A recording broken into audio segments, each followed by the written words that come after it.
Okay, hi, and welcome to our webinar presentation of the Saddleback College Degree Qualifications Profile Project that we undertook in 2013-2014.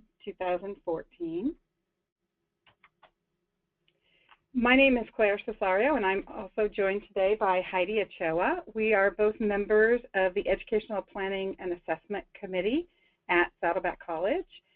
This committee is responsible for overseeing the student learning outcomes and program review processes at the college. And so we had a number of participants in this committee working on this project. The Degree Qualifications Profile Project was sponsored by the Accrediting Commission for Community and Junior Colleges, or ACCJC, with support from the Lumina Foundation. And we were one of the 15 colleges given a grant to develop our pilot project using the Degree Qualifications Profile, or DQP, as a model for SLO development and assessment at the college. Our project, our particular project, aimed at improving an understanding of what attaining an associate's degree means by first ensuring that our institutional student learning outcomes were in alignment with the DQP model, to make sure we had all of the elements that are in the DQP model. And second, and probably the biggest focus of our project, was creating a signature assessment within two of our programs as pilot programs. One was a CTE program, and that was our child development program, and the other was a transfer program, and that was speech. And what we wanted this signature assessment to do, or assignment to do, is to allow for the assessment of multiple institutional level and program level SLOs at or near the end of a student's degree completion. The idea being that most of these SLOs are or should be cumulative in nature, and by assessing them when a student is completing the degree, one can get a better understanding of the knowledge and skills that were gained by that student during the program. And so for employers, for the community, for the students themselves to be able to understand the value of what a degree is worth and what they'd be able to get at the end of it. In terms of our process, the project entailed a number of stages. The first was that we reviewed the DQP model, which was new to us. We had never utilized the DQP model before, so we needed to spend some time going over that model in detail and discussing it. Secondly, we then revised our college institutional student learning outcomes to be in alignment with the DQP. After that, the two pilot projects, so child development and speech, revised their program level SLOs to be in alignment with the DQP, and then to link them to the newly revised institutional student learning outcomes. Also, the programs identify in the courses that were, the course that was identified for the signature assignment, they revised their course level SLOs as needed and linked them to the revised institutional and program level SLOs. They then created and implemented their signature assignments. The signature projects were assessed, so an assessment was done. So in our project, we weren't simply just doing an alignment, but we were also doing assessment and evaluating the assessment, again, to see how we can get at this cumulative knowledge that students have. We evaluated our findings based on this and made plans for future institutionalization of the findings. So our first stage, and what I want to talk about a little bit here, is how we aligned with the DQP. So in relation to this alignment process, we had a team, and it was mostly, again, out of our Educational Planning and Assessment Committee, which evaluated the college's ISLOs in relation to the DQP model and what was then our current ISLOs. And the ISLOs were rewritten as needed to ensure that all of the components of the DQP were included. And I'll talk more about that in a moment.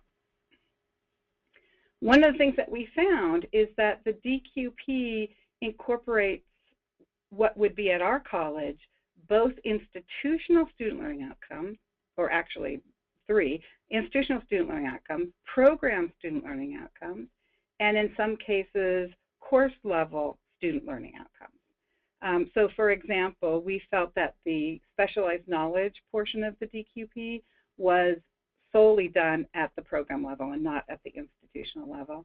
And the broad integrative knowledge was mainly done at the course level, although we did have some institutional level ones that talked about having a broad knowledge. The specifics of that broad knowledge were done more at the course level. We also found that much of the language of the DQP was not used verbatim in how we revised our ISLOs, PSLOs, and student learning outcomes. So that, again, all of the components were included, and we ensured that in our alignment, but we didn't use the specific language because we wanted it to fit more with our college culture and also with the current ISLOs and PSLOs that we had. So we didn't want to do a wholesale revision of them at this point, since it was, again, being primarily a pilot project. But we did take the revisions all the way through our approval process. So it was approved by the Senate and has our academic Senate and has become our standard institutional student learning outcomes. Okay, now we'll move on to talk about the particular pilot projects that were done in the different programs, and I'm going to turn that over to Heidi to talk about. Prior to the development of the DQP project, Saddleback Child Development Program mapped their ISLOs, PSLOs, and SLOs. They also assessed their students using a comprehensive assignment in their capstone course to demonstrate their students' mastery of skills.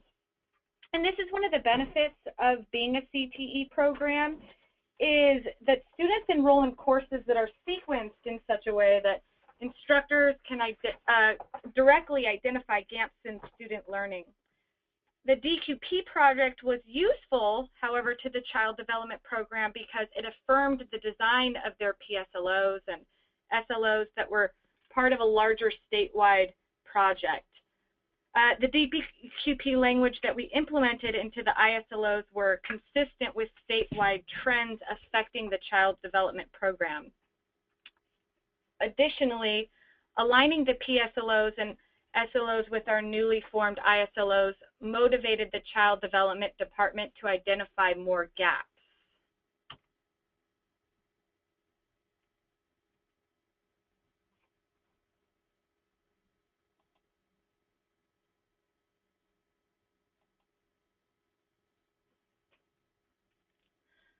One of the challenges that a non-CTE program experiences when trying to assess is that students aren't required to take courses following a particular sequence.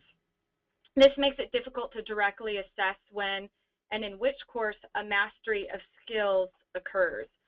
To overcome this obstacle, the speech department created 2 signature assignments to measure in 2 different courses that are considered more advanced than the basic oral communication course.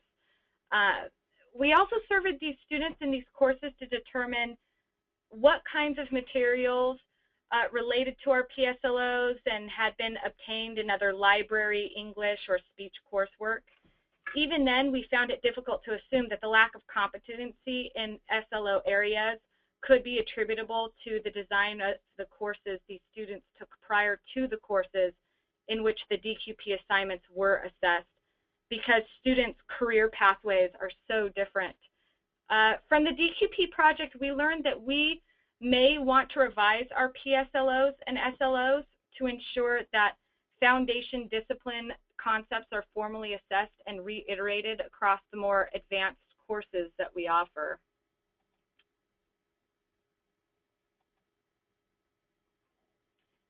In sum, we learned that programs like child development can better articulate a comprehensive understanding of cumulative learning, whereas other programs such as the speech department that have more flexible enrollment patterns struggle to articulate depth and integration of knowledge.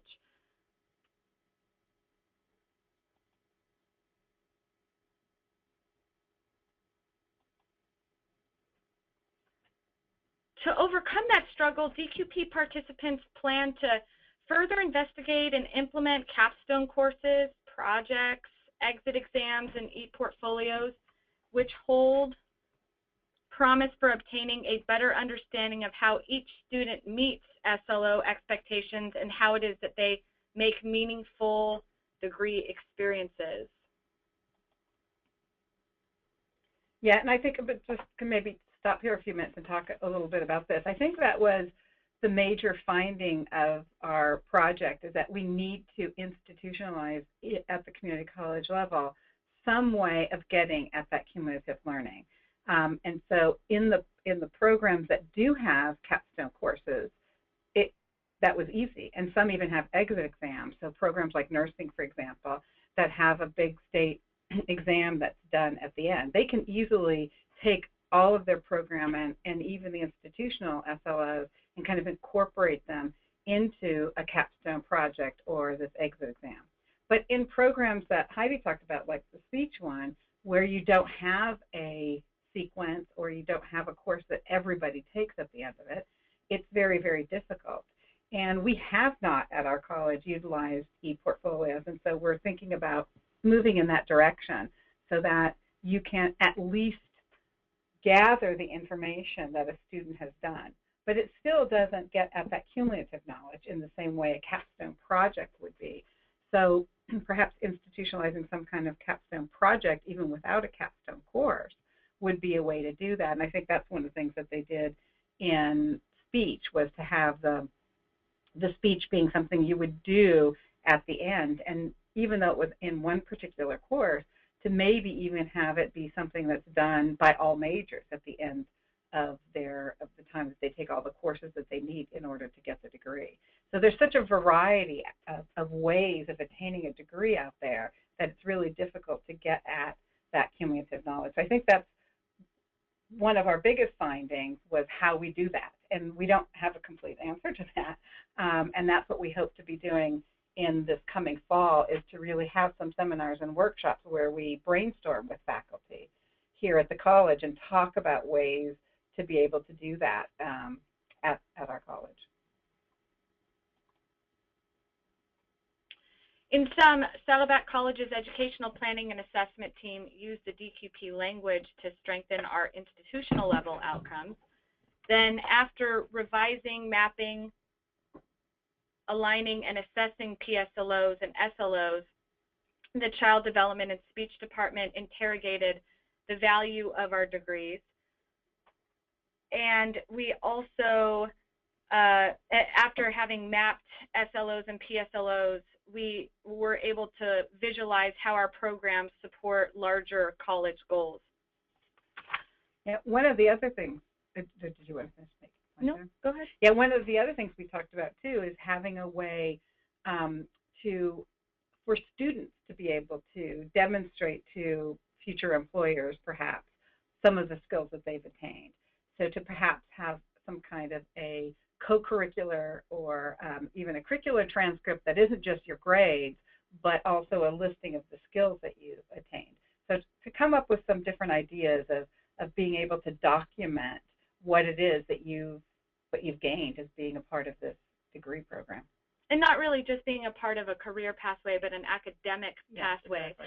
I think that particularly in the communication studies discipline, communication studies broadly covers a lot of different areas. You've got the speech emphasis, you have the media emphasis, you also could potentially go into speech pathology.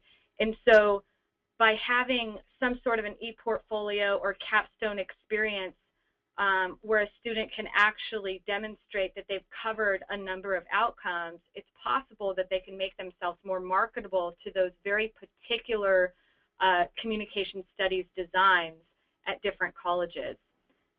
And I think also, too, for the programs themselves, to know what our students have at the end of a program. What have they been able to retain, for example? And therefore to help us to develop better SLOs and better teaching mechanisms if we're finding that students aren't retaining some information. So for example, repetition. Does something that they're introduced to in the introductory course not carry through all the way to one of the later courses that they may take. And if that's the case, if we find that by doing cumulative assessment, then we might need to make some changes to our curriculum and having to go over material more frequently in some of those other courses that they take. So I think the implications of this can be quite large and useful. Absolutely. And I think from this project, the educational planning and assessment team has deepened our knowledge about student learning outcomes, administrative outcomes, and the connections between the two.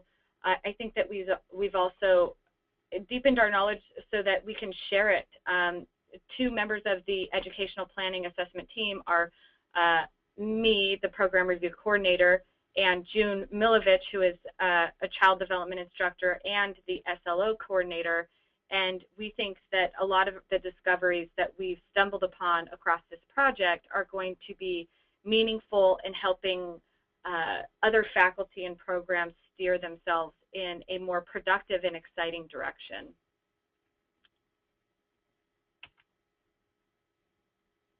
If you're interested in receiving more information about our DQP project, please feel free to contact any one of us listed here. We thank you for your time, and we had a great time engaging this project.